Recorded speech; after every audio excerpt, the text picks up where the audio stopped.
India, land of mystic enchantment. A haggard man enters a silent temple chamber where he encounters an old man. He asks him if he is the one called the Ancient One. The old man confirms, and desperate, the younger man demands his help, for he is the one with the magic healing powers the younger man seeks. The Ancient One commands patience, for he only heals those who deserve it, and so, as a means to prove the younger man's worth, the Ancient One lifts him in the air and peers into his memories. He sees that the man is an American named Stephen Strange, a proud, haughty and successful surgeon that cared only for money and little for his fellow man. He then sees a car accident where Stephen escapes with his life, but suffering severe nerve damage on his hands, permanently taking away his ability to operate. Others tried to help him, but he was full of self-pity, not settling for nothing else other than being the greatest. He lost track of time and succumbed to bitterness, until one day he overhears some sailors talking about a man with magic powers who can cure anything.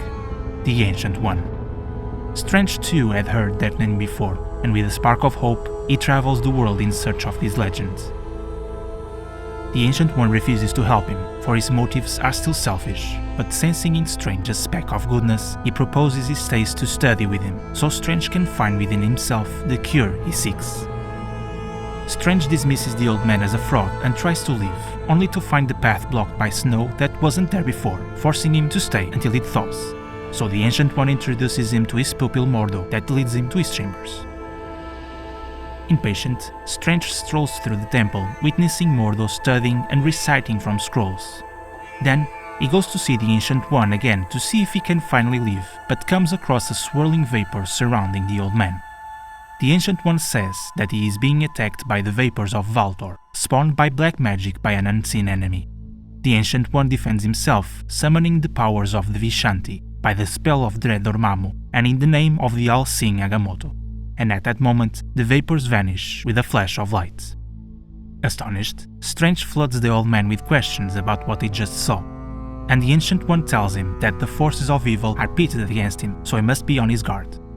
Strange notices that the old man is ill and weak, telling him to rest, but the Ancient One says that is impossible until he finds a successor, for the evil forces must not be allowed on Earth.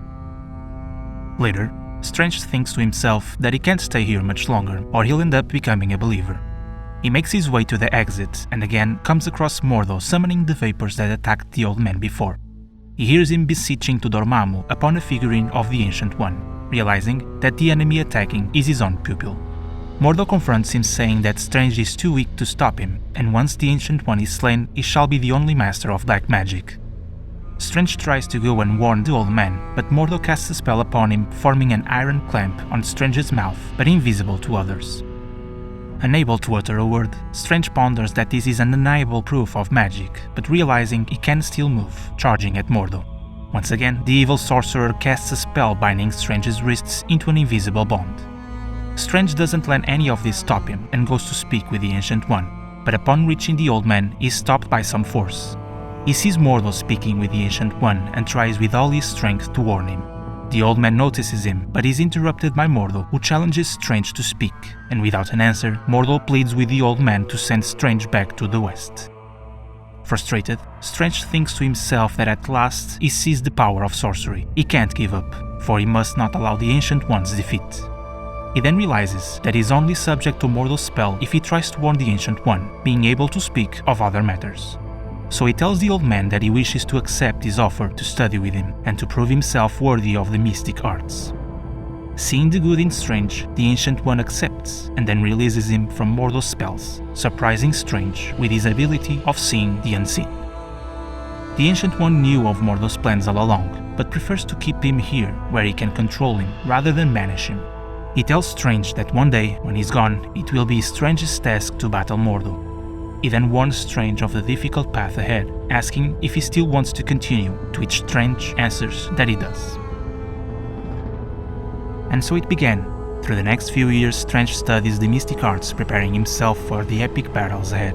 Battles that only can be won by the master of black magic, Dr. Strange.